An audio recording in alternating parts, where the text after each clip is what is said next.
बोलो गुरुदेव भगवान की जय। प्यारे कृष्ण कन्हैया लाल की जय। श्रीमद् देवी भागवत महापुराण अथ षष्ठो अध्याय।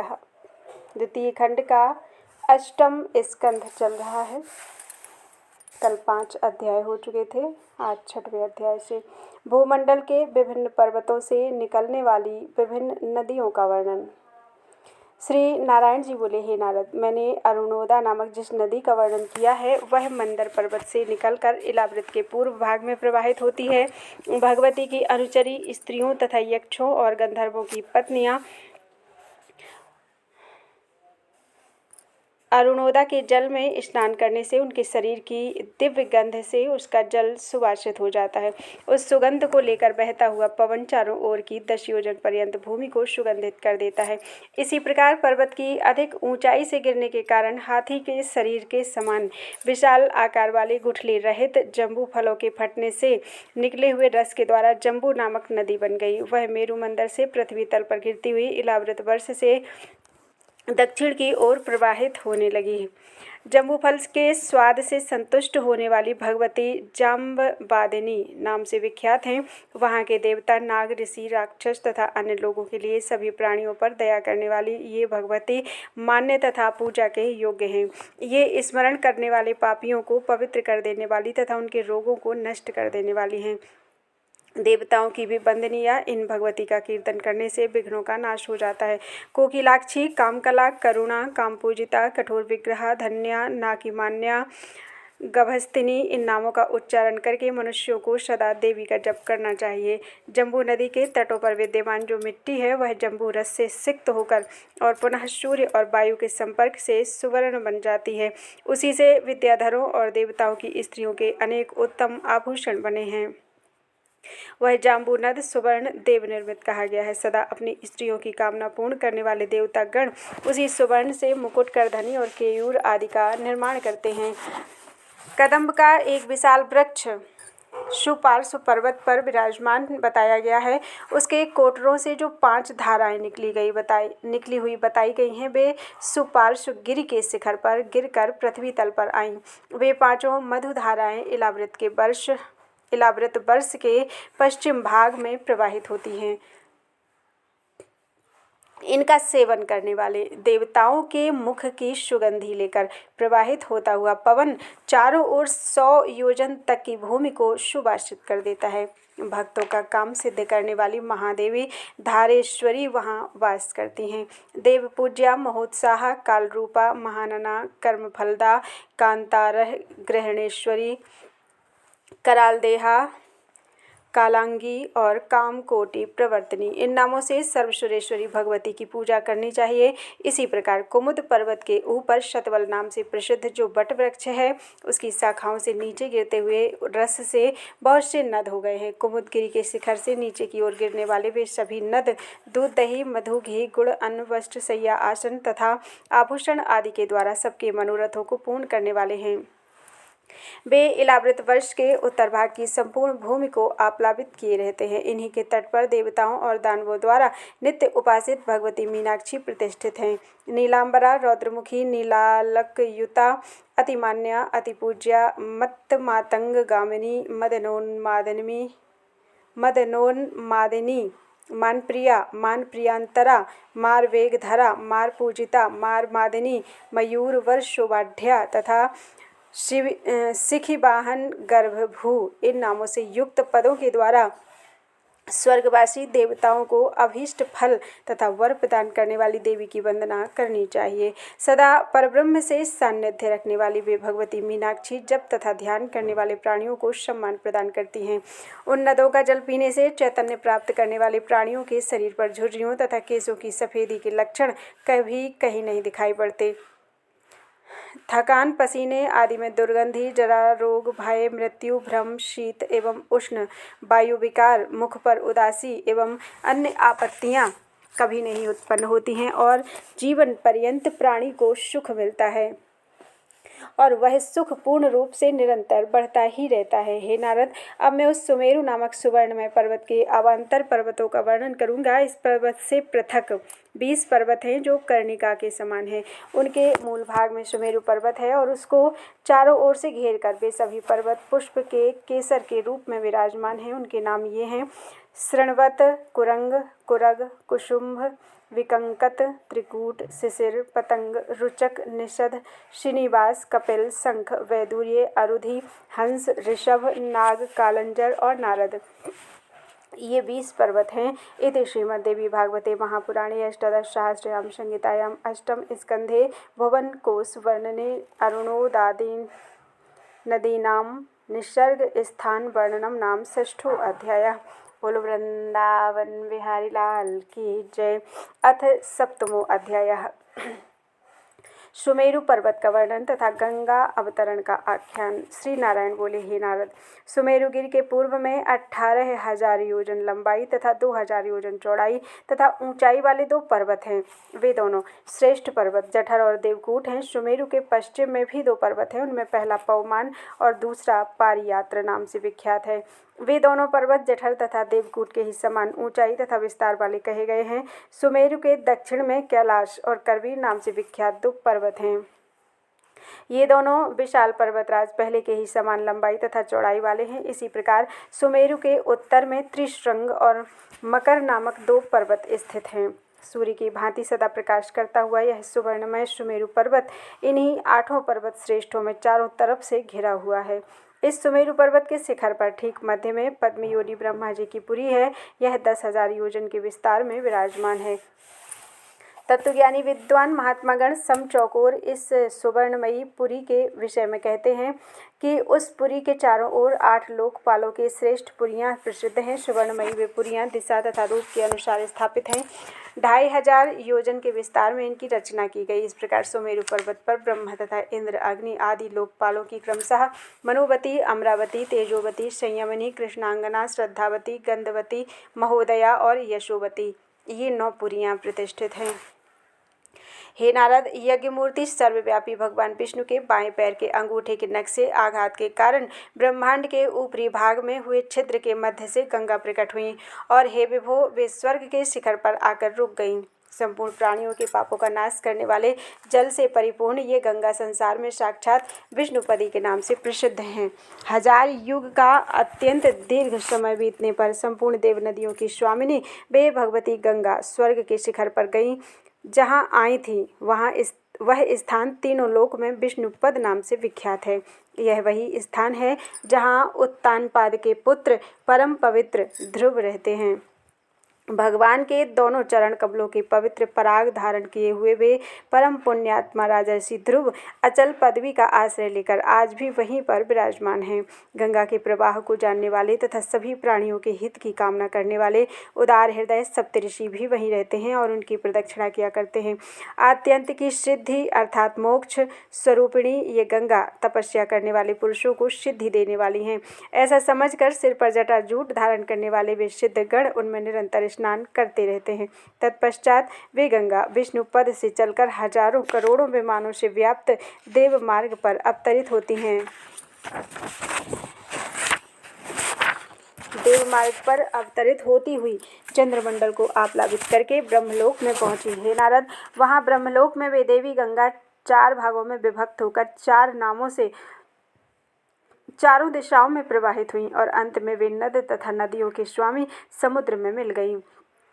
सीता, चतुः अर्थात चक्षु, अलकनंदा और भद्रा 4 नदियाँ 4 भागों में जो चारों दिशाओं में विभाजित हुई प्रवाहित हुई उनके नाम हैं सीता, चतुः, अलकनंदा और भद्रा। इन 4 नामों से भी प्रसिद्ध हैं। उनमें से सभी पापों का शमन करने वाली सीता नाम से विख्यात गंगा ब्रह्मलोक से उतरकर केसर नामक पर्वतों के शिखर से गिरती हुई गंधमादन पर्वत के शिखर पर गिरी और वहां से भद्राश्व वर्ष के बीच से होती हुई पूर्व दिशा में चली गईं। इसके बाद देवताओं में पूजित वे देव नदी गंगा छारोदधि में जाकर मिल गईं।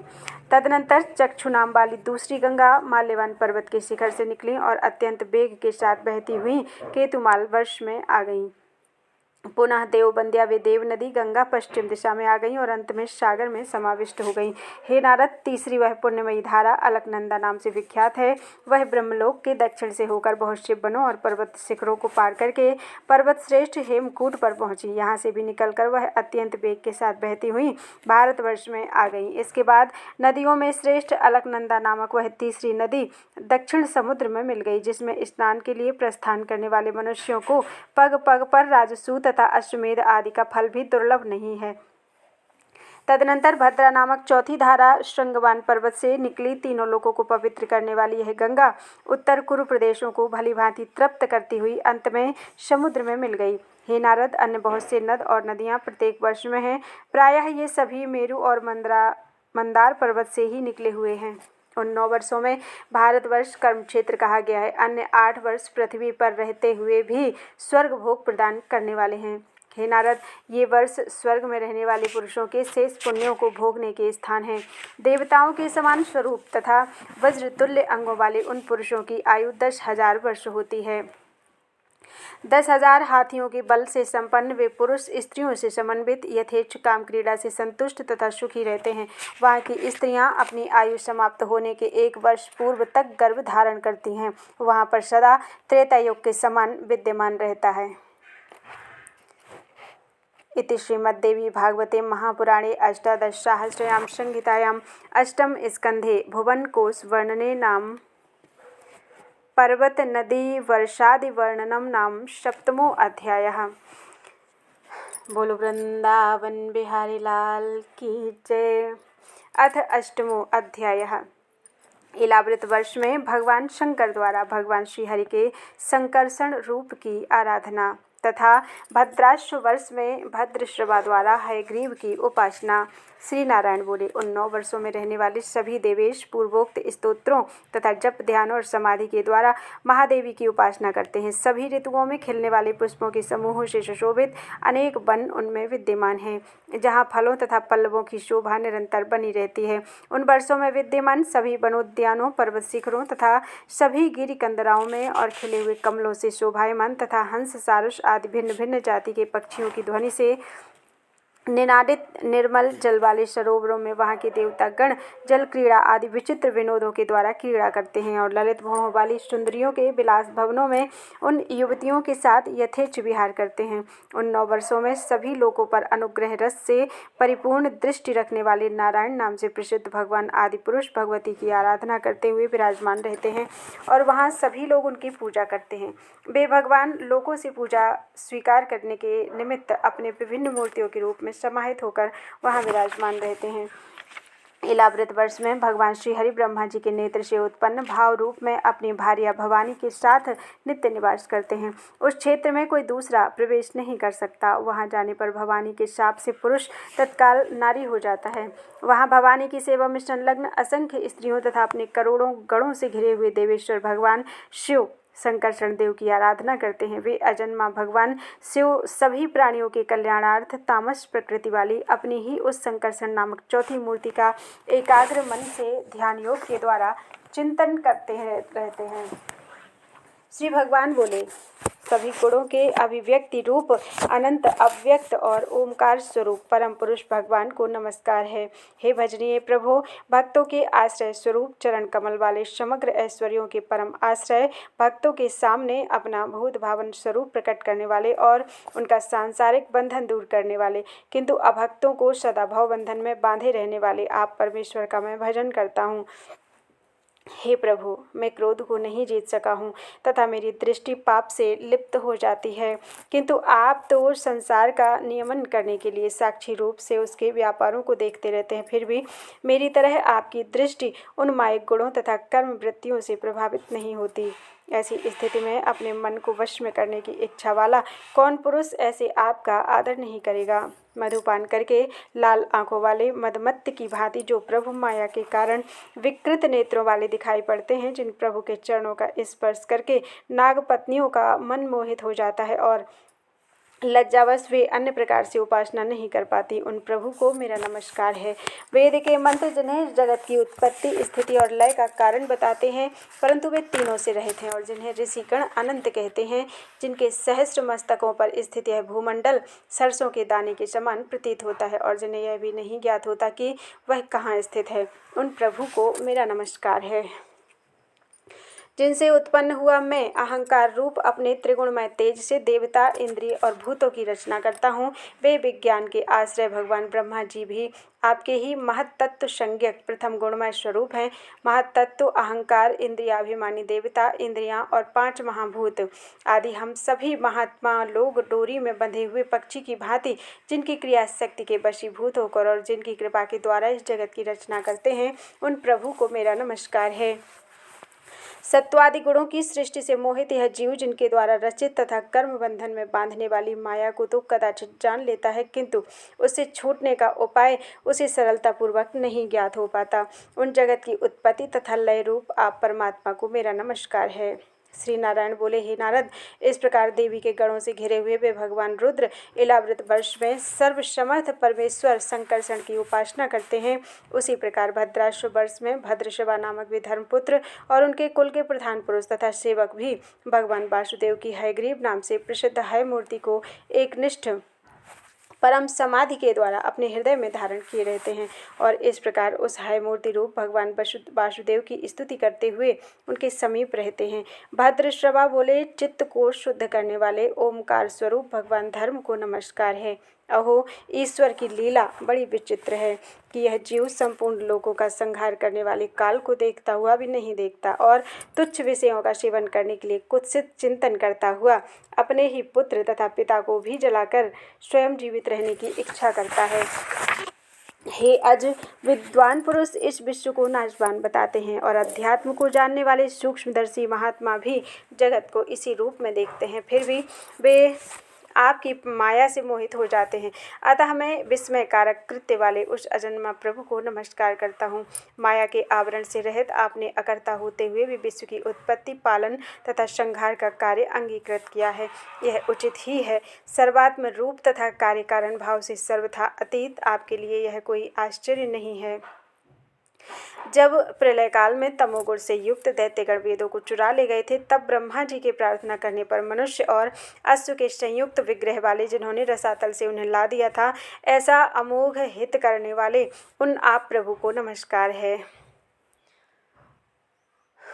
इस प्रकार भद्रश्रवा नाम वाले वे महात्मा गण हयग्रीव रूप देवेश्वर श्री हरि की स्तुति करते हैं और उनके गुणों का संकीर्तन करते हैं। जो मनुष्य इनके इस चरित्र को पढ़ता है और दूसरों को सुनाता है, वह पाप रूपी कैचुल से मुक्त होकर देवी लोक को प्राप्त होता है। इति श्रीमद्देवी भागवते महापुराणे अष्टादशसहस्रयां संहितायां अष्टम स्कंधे भुवनकोश वर्णने इलावृत भद्राश्व वर्ष वर्णनम नाम अष्टमो अध्यायः। बोलो वृंदावन बिहारी लाल की जय। अथ नवमो अध्यायः। हरिवर्ष में प्रहलाद के द्वारा नरसिंह रूप की आराधना, केतुमाल वर्ष में श्री लक्ष्मी जी के द्वारा कामदेव रूप की तथा रम्यक वर्ष में मनु जी के द्वारा मत्स्य रूप की स्तुति उपासना।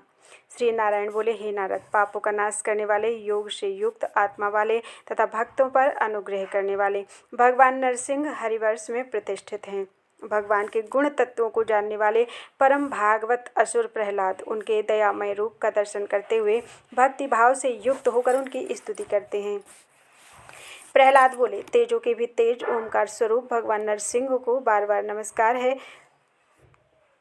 हे वज्रदंष्ट, आप मेरे सामने प्रकट होइए, मेरे कर्म विषयों को जला डालिए और मेरे अज्ञान रूप अंधकार को नष्ट कीजिए। ओम स्वाहा, मुझे अभय दीजिए तथा मेरे अंतःकरण में प्रविष्ट होइए।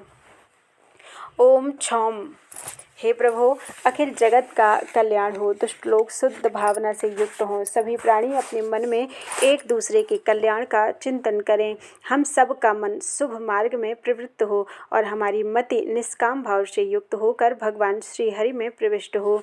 हे भगवान, घर, स्त्री, पुत्र, धन और बंधु बांधवों में हमारी आसक्ति न हो, और यदि हो तो भगवान के प्रियजनों में हो। जो संयमी पुरुष केवल प्राण रक्षा के योग्य आहार से संतुष्ट रहता है वह शीघ्र ही सिद्धि प्राप्त कर लेता है, किंतु इंद्रिय प्रिय व्यक्ति वैसा नहीं कर पाता। जिन भगवत भक्तों के संग से भगवान के तीर्थ तुल्य चरित्र सुनने को मिलते हैं, जो उनकी असाधारण शक्ति वैभव के सूचक हैं, तथा जिनका बार बार सेवन करने वालों के कानों के मार्ग से भगवान हृदय में प्रवेश करके उनके सभी प्रकार के मानसिक तथा दैहिक कष्टों को हर लेते हैं, उन भगवत भक्तों का संग कौन नहीं करना चाहेगा। भगवान में जिस पुरुष की निष्काम भक्ति होती है उसके हृदय में देवता, धर्म, ज्ञान आदि सभी गुणों सहित निवास करते हैं, किंतु अनेक मनोरथों से युक्त होकर बाहरी विषय सुख की ओर दौड़ने वाले भगवत भक्ति रहित मनुष्य में महान गुण कहाँ से हो सकते हैं। जैसे मछलियों को जल अत्यंत प्रिय है, उसी प्रकार साक्षात भगवान श्री हरि ही सभी देहधारियों की आत्मा है। उनका त्याग करके यदि कोई महत्वाभिमानी घर में आसक्त रहता है तो उस दशा में दंपतियों का महत्व केवल उनकी आयु को लेकर माना जाता है, गुणों की दृष्टि से कदापि नहीं। अतएव तृष्णा, राग, विषाद, क्रोध, मान, कामना, भय, दीनता, मानसिक संताप के मूल और जन्म मरण रूप संसार चक्र का वहन करने वाले ग्रह का परित्याग करके भगवान नरसिंह के चरणों का आश्रय लेने वालों को भय कहाँ। हे नारद, इस प्रकार वे दैत्यपति प्रहलाद पाप रूपी हाथियों के लिए सिंह रूप तथा हृदय कमल में निवास करने वाले भगवान नरसिंह की भक्ति पूर्वक निरंतर स्तुति करते रहते हैं।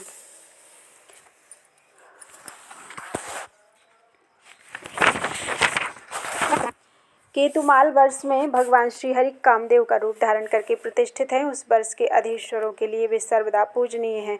इस वर्ष की अधीश्वरी तथा महान लोगों को सम्मान देने वाली समुद्र तनया लक्ष्मी जी इस स्तोत्र समूह से निरंतर उनकी उपासना करती हैं। रमा बोली, इंद्रियों के स्वामी, संपूर्ण श्रेष्ठ वस्तुओं से लक्षित आत्मा वाले, ज्ञान, क्रिया, संकल्प शक्ति आदि चित्त के धर्मों तथा उनके विषयों के अधिपति, 16 कलाओं से संपन्न, वेदोक्त कर्मों से प्राप्त होने वाले, अन्नमय, अमृतमय, सर्वमय, महनीय, ओजवान, बलशाली तथा कांति युक्त भगवान कामदेव को ओम ह्राम ह्रीम ह्रूम ओम इन बीज मंत्रों के साथ सब ओर से नमस्कार है। हे प्रभु, स्त्रियां अनेक प्रकार के व्रतों द्वारा आप ऋषिकेश्वर की आराधना करके लोक में अन्य पति की इच्छा किया करते हैं, किंतु वे पति उनके प्रिय पुत्र, धन और आयु की रक्षा नहीं कर पाते हैं, क्योंकि वे स्वयं ही परतंत्र होते हैं। हे परमात्मन, पति तो वह होता है जो स्वयं किसी से भयभीत ना रहकर भयग्रस्त जन की भली भांति रक्षा करता है, वैसे पति एकमात्र आप ही हैं। यदि एक से अधिक पति माने जाएं तो उन्हें परस्पर भय की संभावना रहती है, अतः आप अपनी प्राप्ति से बढ़कर और कोई लाभ नहीं मानते। हे भगवान, जो स्त्री आपके चरण कमलों के पूजन की कामना करती है और अन्य वस्तु की अभिलाषा नहीं करती, उसकी सभी मनोकामनाएं पूर्ण हो जाती हैं, किंतु जो किसी एक कामना को लेकर आपकी उपासना करती है उसे आप केवल वही वस्तु देते हैं, और जब भोग के पश्चात वह वस्तु नष्ट हो जाती है तो उसके लिए उसे दुखित होना पड़ता है। हे अजित, इंद्रिय सुख पाने का विचार रखने वाले ब्रह्मा, रुद्र, देव और दानव आदि मेरी प्राप्ति के लिए कठिन तप करते हैं, किंतु आपके चरण कमलों की उपासना करने वाले के अतिरिक्त अन्य कोई भी मुझे प्राप्त नहीं कर सकते, क्योंकि मेरा हृदय सदा आप में ही लगा रहता है।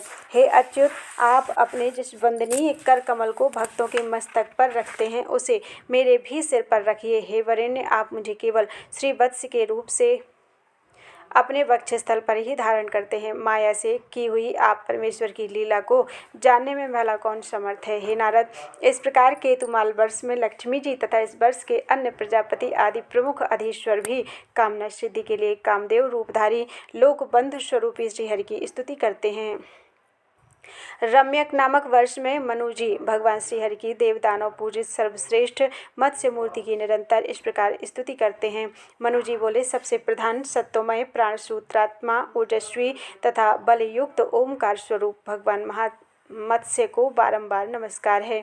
आप सभी प्राणियों के भीतर और बाहर संचरण करते हैं। आपके रूप को ब्रह्मा आदि सभी लोकपाल भी नहीं देख सकते। वेद ही आपका महान शब्द है, वे ईश्वर आप ही हैं। ब्राह्मण आदि विधि निषेधात्मक रूप डोरी से इस जगत को अपने अधीन करके उसे उसी प्रकार नचाते हैं जैसे कोई नट कठपुतली को नचाता है। आपके प्रति ईर्ष्या भाव से भरे हुए लोकपाल आपको छोड़कर अलग अलग तथा मिलकर भी मनुष्य, पशु, नाग आदि जंगम तथा स्थावर प्राणियों की रक्षा करने का प्रयत्न करते हुए भी रक्षा नहीं कर सके। हे अजन्मा प्रभु, जब ऊंची लहरों से युक्त प्रलयकालीन समुद्र विद्यमान था, तब आप औषधियों और लताओं की निधि स्वरूप पृथ्वी तथा मुझ को लेकर उस समुद्र में उत्साहपूर्वक क्रीड़ा कर रहे थे। जगत के समस्त प्राण समुदाय के नियंता आप भगवान मत्स्य को नमस्कार है। इस प्रकार राजाओं में श्रेष्ठ मनु जी सभी संशयों को समूल समाप्त कर देने वाले मत्स्य रूप में अवतीर्ण देवेश्वर भगवान श्रीहरि की स्तुति करते हैं। भगवान के ध्यान योग के द्वारा अपने संपूर्ण पापों को नष्ट कर चुके तथा महाभागवतों में श्रेष्ठ मनु जी भक्तिपूर्वक भगवान की उपासना करते हुए यहाँ प्रतिष्ठित रहते हैं। इति श्रीमद्देवी भागवते महापुराणे अष्टादशसहस्रयां संहितायां अष्टम स्कंधे भुवनकोश वर्णने हरिवर्ष केतुमाल्यम रम्यक वर्ष वर्णम नाम नवमो अध्यायः। बोलो वृंदावन बिहारी लाल की जय।